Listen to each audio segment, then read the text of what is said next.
should you charge a performance basis like a revenue share or a retainer model? Like if you're an agency, what makes sense and what deal structure ultimately leads to you making more money? That is exactly what I'm going to explain inside this video. Before we get started, my name is Daniel Fazio. Make about $500,000 per month. I run Client Ascension, also part of ListKit. So those two companies together make a lot of money there. If you're thinking, oh, like I don't believe you, then just go watch some of my other videos and then you can get over that.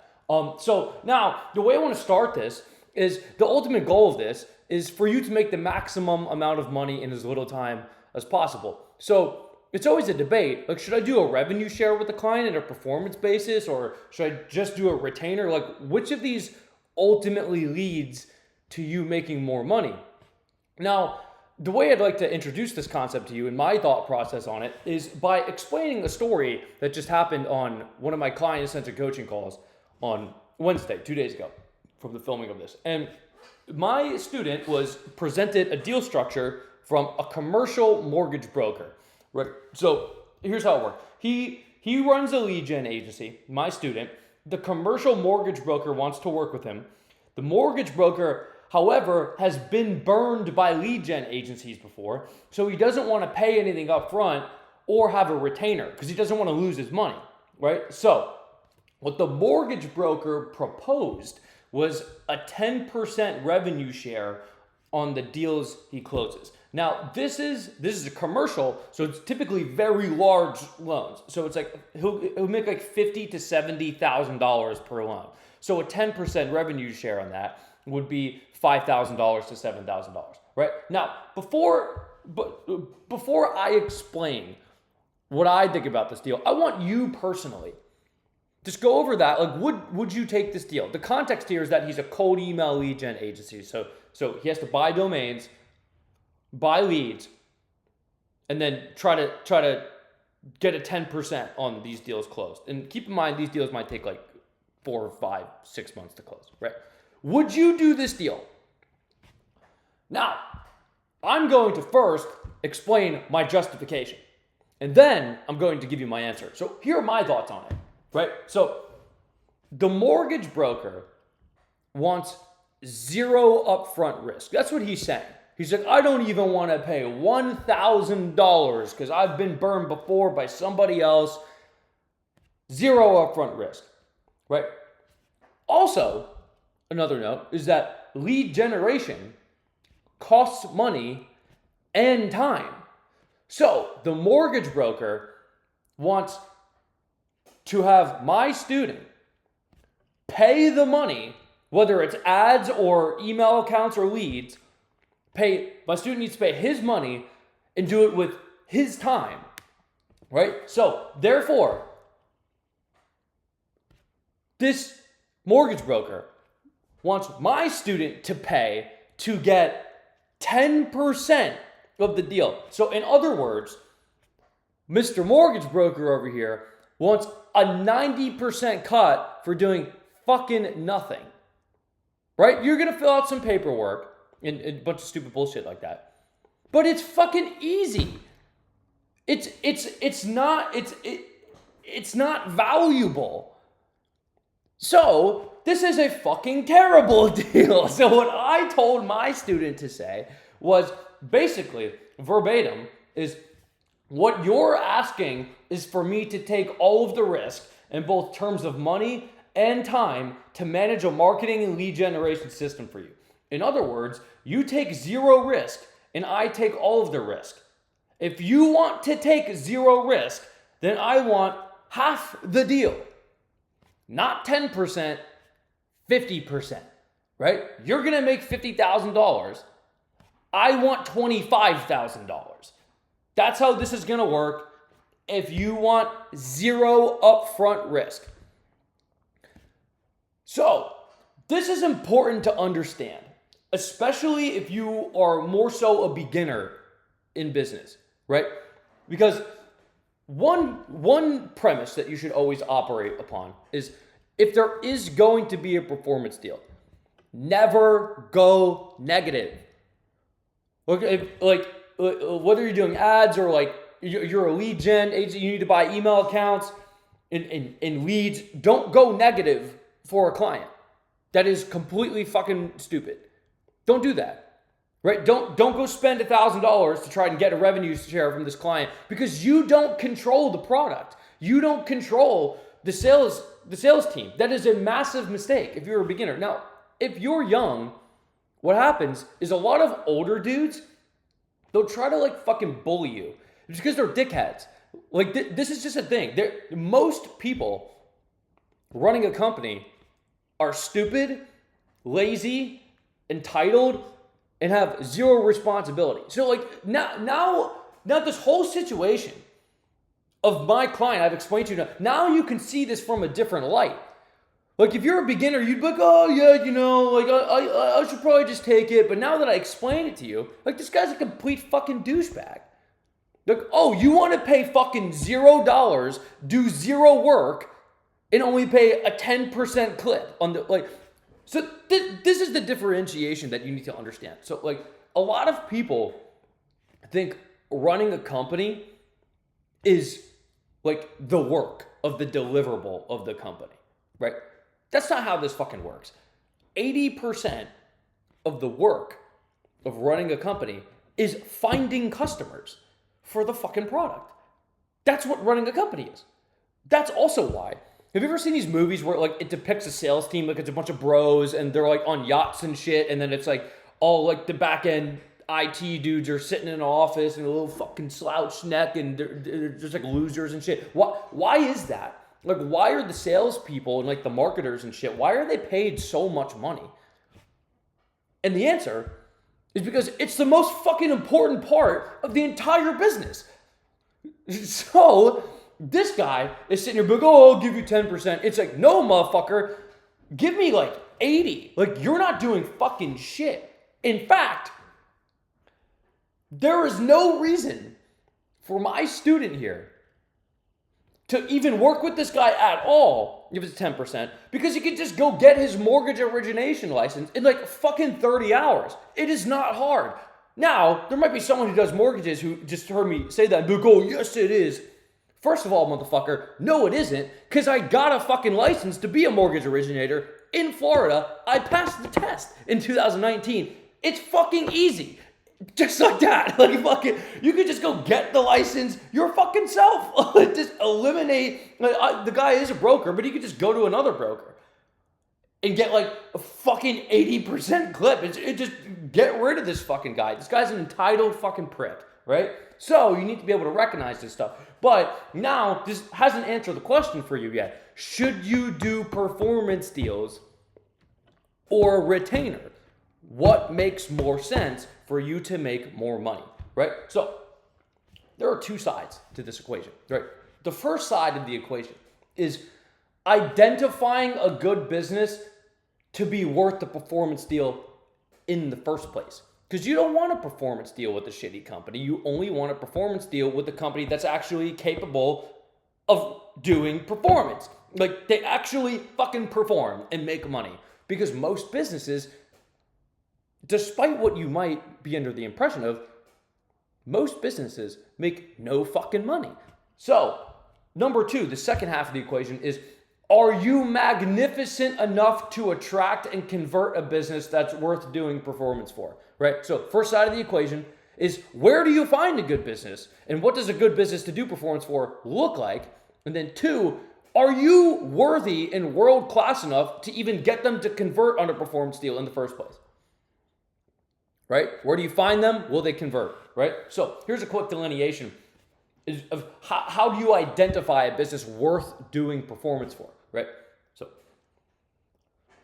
if a business does not want to give you a revenue share, that is exactly who you want a revenue share from. If you're like in initial negotiations with the company and they're like, yeah, we can do it on a performance basis, like we like no upfront stuff, like we'll pay you on success, that is fucking exactly who you do not want a performance from, right? Now, why is that?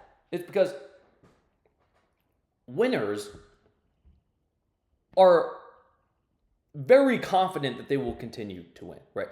Losers are very confident that they will continue to lose, right? So So therefore, a good quality business knows they'll win, and they want a cap on what you're gonna get paid when they win.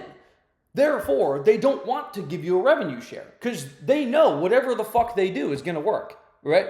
So a loser is always under the impression that they're going to lose. And they typically animate this into reality themselves, right? And therefore, they don't want to pay you anything up front because it's a whole scarcity mindset, right? So, for instance, Client Ascension, my company, you definitely want a fucking performance or revenue share from Client Ascension if you're working with Client Ascension. But why? It's a high quality product. We have a shit ton of built out and optimized funnels. We have an awesome sales team. We have great reviews and like 100 case studies, like quantifiable case studies. We have a high LTV, and we have an efficient team that can handle high scale, right?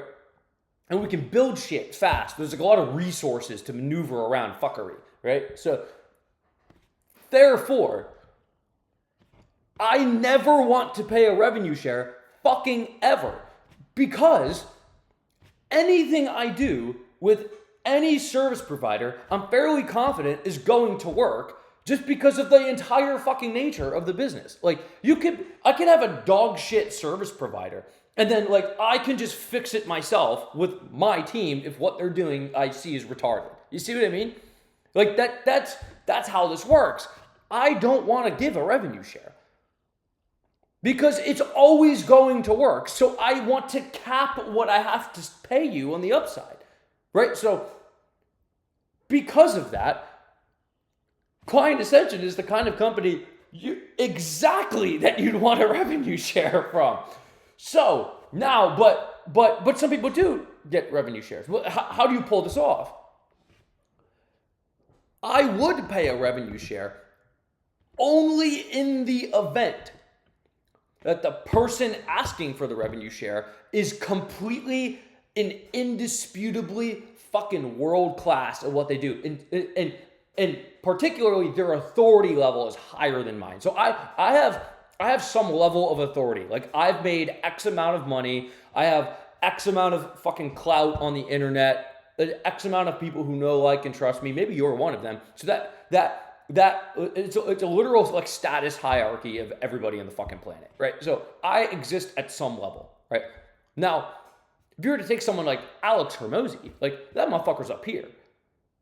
So Alex Hormozy comes to me and he could start saying like, hey, I'll do this for you. This, I want a revenue share. And I'd be like, okay, fuck it. That's how that would work. Because his status is so much higher than mine. His authority is way higher than mine. Dude has made astronomically more money than I have.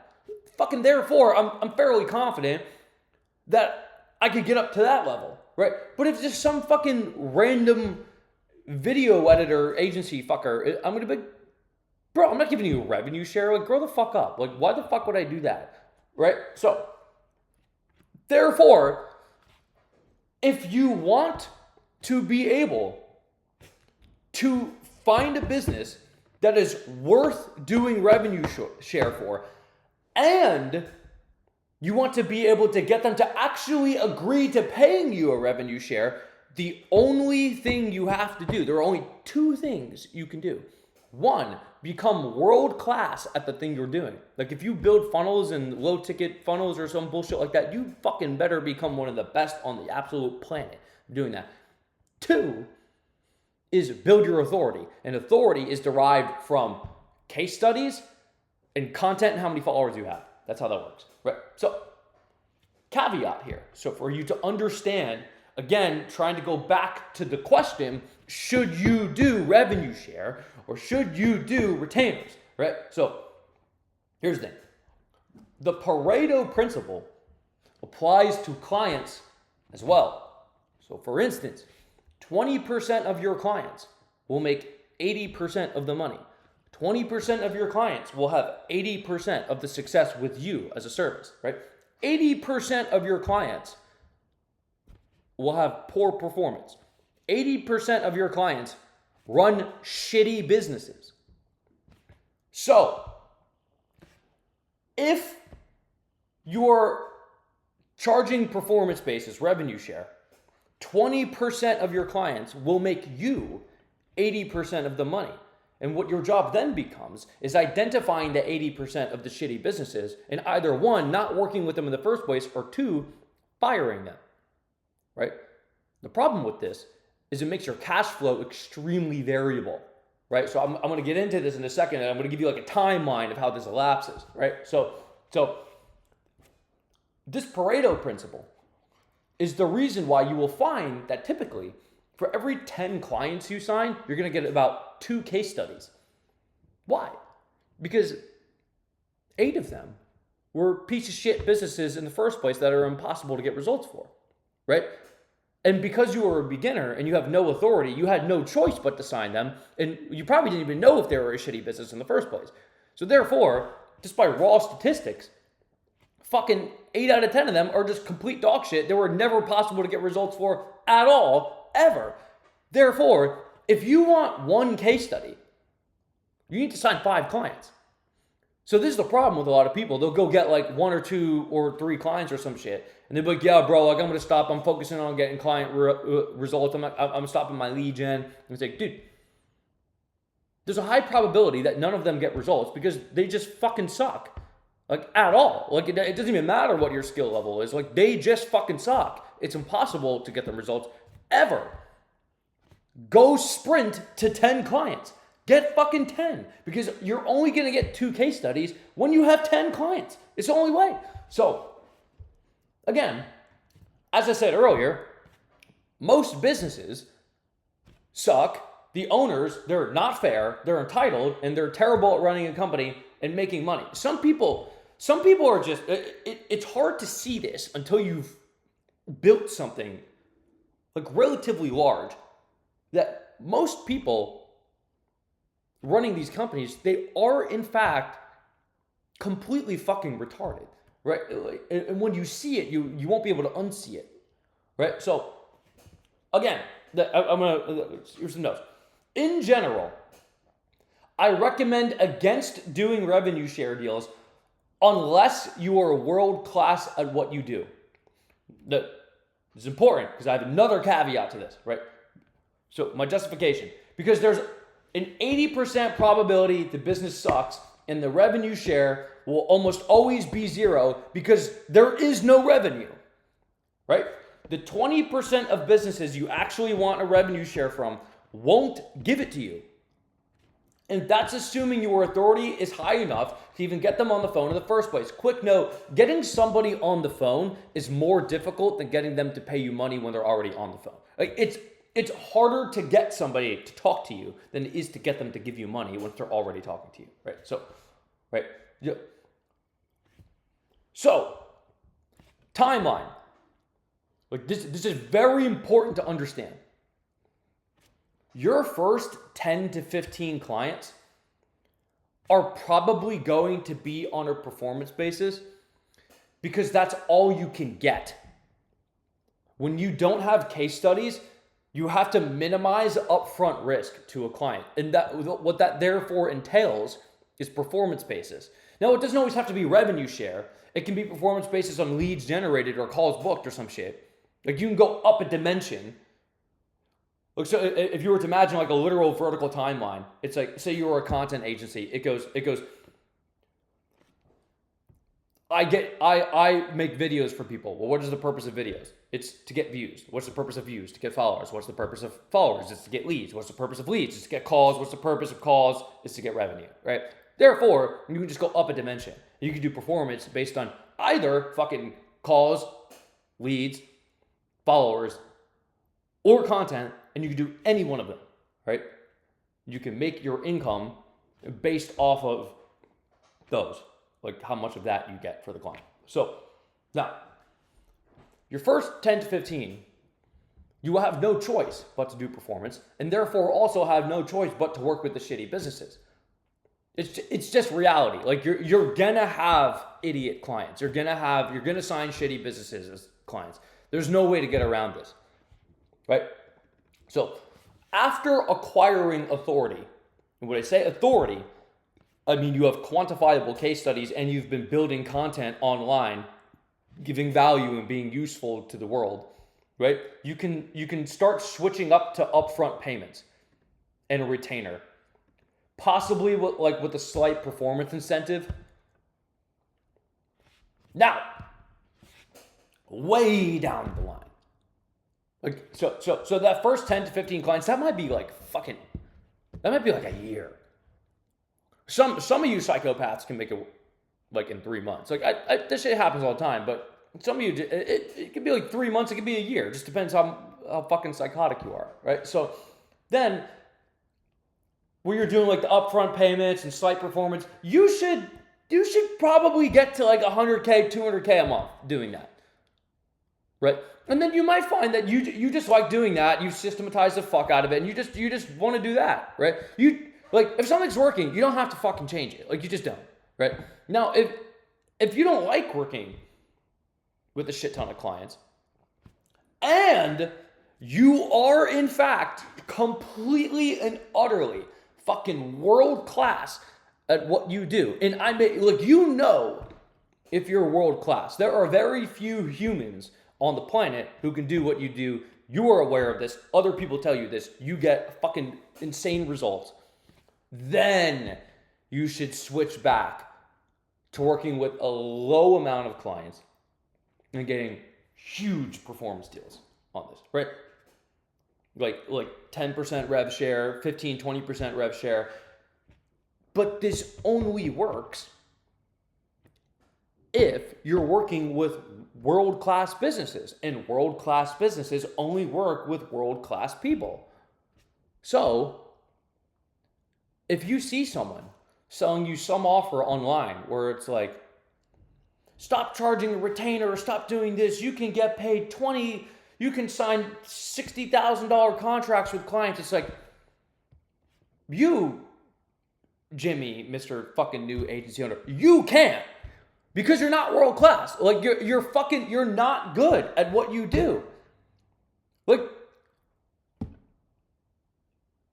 you're not fucking good. How you can't get a client to pay you $100,000 if you can't fucking make them like at least $500,000. Like if you can't make fucking revenue appear out of the ether for a client, then you can't get paid by the client. That's called scamming. You fucking retard. Like if you can't understand, like you can't get paid insane amounts of money unless you are able to make somebody else insane amounts of money. That's it. That's how this shit works. So, if you want to make a lot of money doing revenue share, you have to be able to make a lot of revenue. And that requires you be world class at what you do, right? And you should always be doing that. You should always be trying to get better at what you're doing. So here's a quick recap of shit you need to understand. I got some notes here, right? So first thing we talked about with the story is don't let people screw you. Right? Like make fair deals and recognize when people are not being fair. Like that mortgage broker guy, that's not fucking fair. That's completely not fair at all. He's trying to take advantage of my student. That's what he's doing. Right? Number 2, you can only get paid what the market is willing to pay you. Right? So people might say, this is my value. Well, it's like, well, it actually isn't.